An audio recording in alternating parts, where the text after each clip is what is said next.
നവാസ് കോക്കൂരിന്റെ ജീവിക്കാൻ മറന്ന ജന്മങ്ങൾ എന്ന പുസ്തകം പ്രകാശനം ചെയ്തു.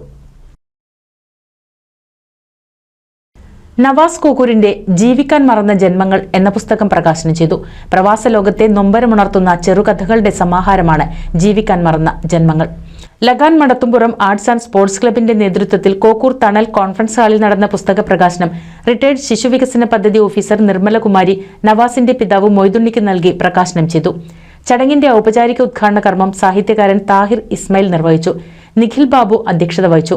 സൃഷ്ടിപദം പബ്ലിക്കേഷൻ മലപ്പുറം ജില്ലാ secretary Rasheed Veliyankode, coordinator Nisha teacher എന്നിവർ പുസ്തകത്തെക്കുറിച്ച് വിശദീകരിച്ചു. E V Mujeeb, Faisal CP, Haidros Chullipparambil, Nikesh Kokkur, Faheez Bhavana, Niyas PV, Shanavas Vattathur, Anas Changaramkulam, Abdul Hai Changaramkulam എന്നിവരും സംസാരിച്ചു. ക്ലബ് സെക്രട്ടറി പ്രവീൺ സ്വാഗതവും ക്ലബ് പ്രസിഡന്റ് ഷാഫി നന്ദിയും പറഞ്ഞു. NCV news Changaramkulam.